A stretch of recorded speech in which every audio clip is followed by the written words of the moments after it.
For nearly a decade, we watched as Manchester City, under the guidance of Pep Guardiola, became the gold standard of positional football.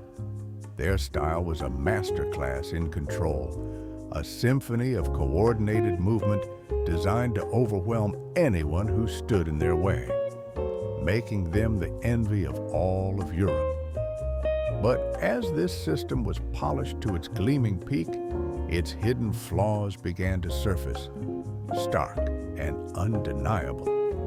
This is the story of how a stubborn devotion to a single philosophy, the strategic rise of the 3-4-3 formation, and a perilous reliance on a single man conspired to bring a once invincible giant crashing back down to earth. Welcome to the Tactical Lounge. Let's break it down.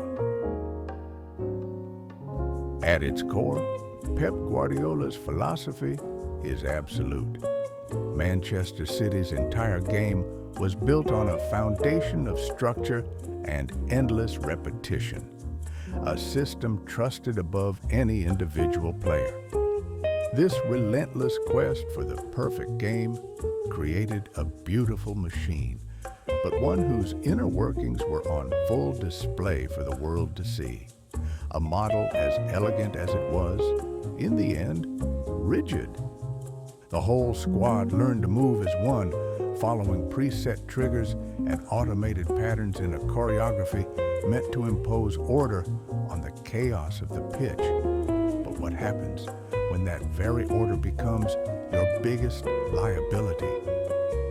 In time, rival coaches began to decode City's every move, memorizing their pressing cues and dissecting their build-up play.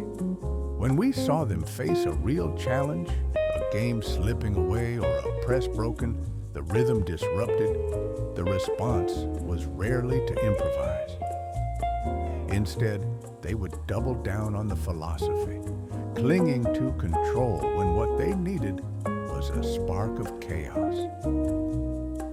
We witnessed matches become a test of the system's breaking point, with tactical changes coming too late or not at all. The very strength that forged a dynasty had become a cage, and the league quickly realized that City's road to victory, while paved with brilliance, rarely ever changed. Then came the 3-4-3 formation, the City's kryptonite. It was more than just a shape. It became the weapon of choice for their most formidable rivals. The fluid wingbacks stretched the field, pulling City's compact structure apart, and the dynamic midfielders and center backs rotated, creating overloads and exploiting spaces that were never supposed to exist. These teams took City's own innovations, like the 3-2-5 attacking shape, and armed them with a terrifying level of unpredictability and speed. Suddenly, City's structure went from an asset to a fatal flaw. It's telling that City's most painful defeats, both in Europe and at home, were dealt by teams using a disciplined 3-4-3.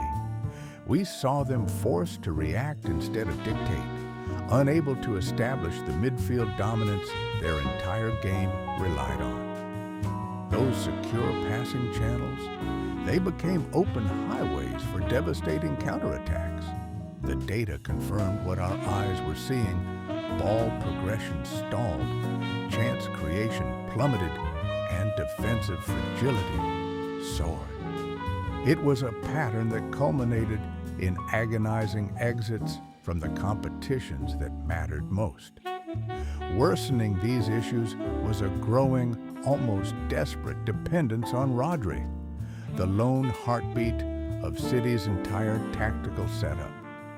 Guardiola's system is built around a single midfield pivot, a player who needs a rare blend of intelligence, vision, and physical presence. With Rodri, the machine hummed. Without him, it sputtered and died. City's win rate plummeted in his absence.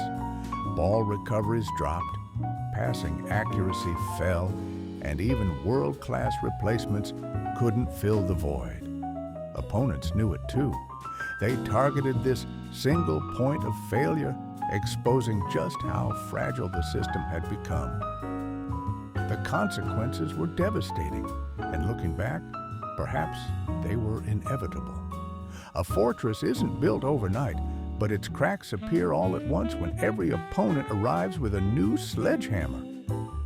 Tactical stubbornness, the evolution of the 3-4-3, and the over-reliance on a single player brought the empire to its knees. Manchester City's collapse wasn't a sudden event. It was the slow, grinding outcome of their own towering success. Yet, from the rubble of that collapse, the seeds of a new beginning were sown. Only by hitting rock bottom could Guardiola truly begin to build again. And with that, our session in the Tactical Lounge comes to a close. See you next time, when we explore how this story of collapse transformed into one of the most awkward, painful, but ultimately essential experimentation on the path of Pep's big, beautiful rebuild.